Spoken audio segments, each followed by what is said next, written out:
All right, let's dive in. Everywhere you look, right, there's a new headline about AI. One day it's about jobs just vanishing. The next, it's some wild new tool that feels like it's straight out of science fiction. It can feel really disconnected, but trust me, it's all part of one single massive story. Today, we're going to connect those dots for you. So, this is the big one, isn't it? It's the question on literally everyone's mind. And look, while this tidal wave of AI-driven job loss hasn't exactly happened yet, something is definitely changing out there. But it's probably not what you're thinking. This quote right here, this is the key. This unlocks the entire thing. The threat isn't some robot army marching in to take our jobs. No. The real change is that a whole new set of skills is becoming absolutely essential. It's not really about automation, it's all about augmentation. Okay, so AI is leading to some job losses, but it's happening in this really subtle way. We're seeing what you could call a personnel replacement cycle. Basically, businesses are letting go of people who don't adapt to these new AI tools and then turning around and hiring people who do. It's already happening big time in software development, and now it's spreading out to marketing, recruiting, you name it.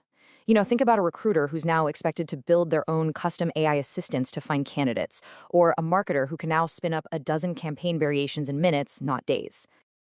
The sheer efficiency of AI is completely reshaping how teams are built. Because these tools make individuals so much more productive, a project that might have needed, say, 8 engineers and a product manager before, well, now it might only need 2. The problem is no longer just building the thing, it's figuring out what to build in the first place. So yeah, smaller, more agile, AI-native teams are quickly becoming the new normal. So we've talked about why the job market is shifting. Now let's get into the fun stuff, the what. And honestly, there is no better example of this exciting and, frankly, chaotic new frontier of AI than the story of a little tool called OpenClaw. The speed of this stuff right now is just incredible.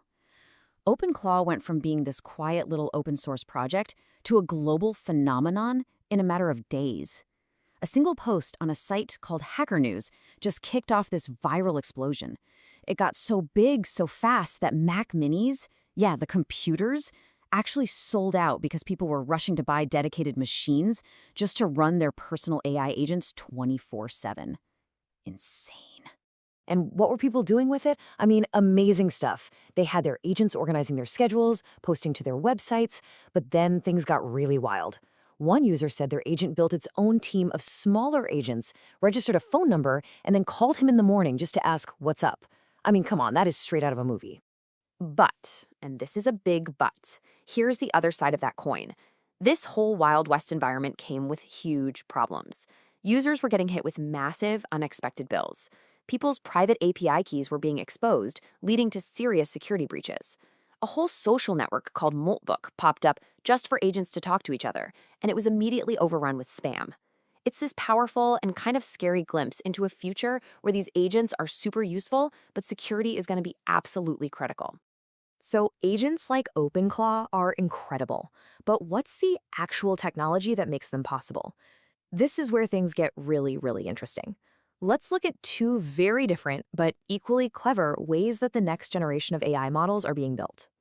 On one hand, you have something like Kimi K2.5, which acts like a manager, building a team to tackle a problem.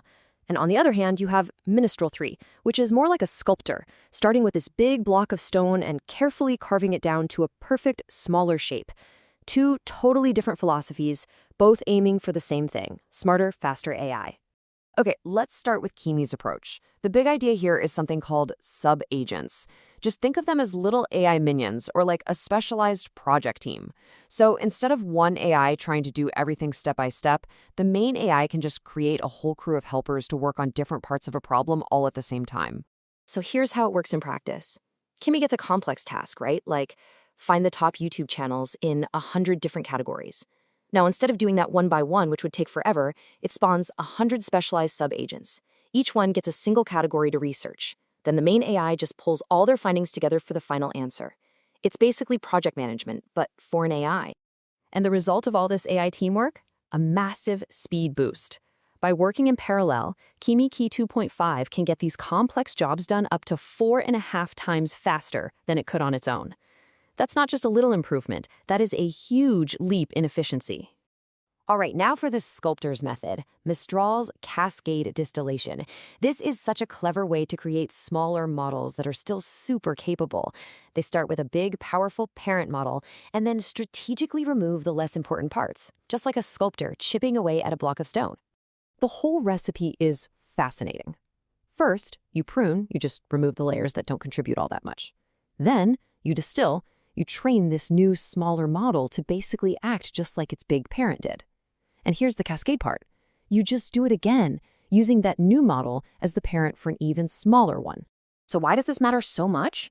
Because the end result is a whole family of AI models that are small enough, but still powerful enough to run directly on our everyday devices, our laptops, our smartphones. This is what brings powerful AI from the cloud right into our hands. We call it running at the edge. And these two approaches, Kimi's teamwork and Mistral's sculpting, they show us the dual path forward for AI. One for huge, complex cloud computing, and another for powerful, local, and private AI. So we've seen the impact on jobs, and we've seen the incredible new tech. But all of this AI needs fuel, and that fuel is data.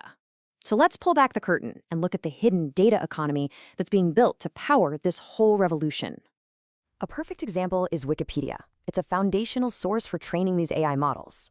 Now, the old way of getting that data was called web scraping, basically sending bots to crawl the site. As you can see, that was slow, super inefficient, and it was making Wikipedia's server costs go through the roof. The new way? It's a total win-win.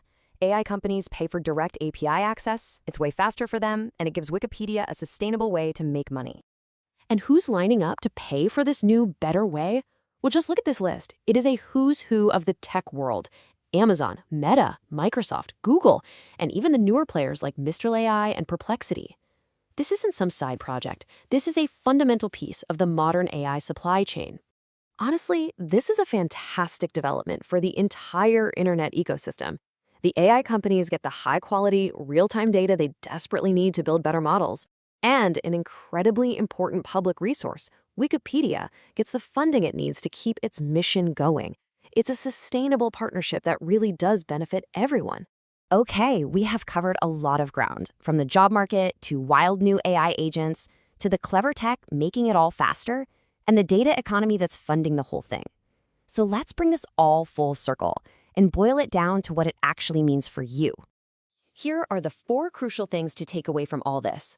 First, the big career shift isn't about being replaced by AI, it's about enhancing your skills with AI. Second, powerful personal agents aren't science fiction anymore. They are here, right now, warts and all.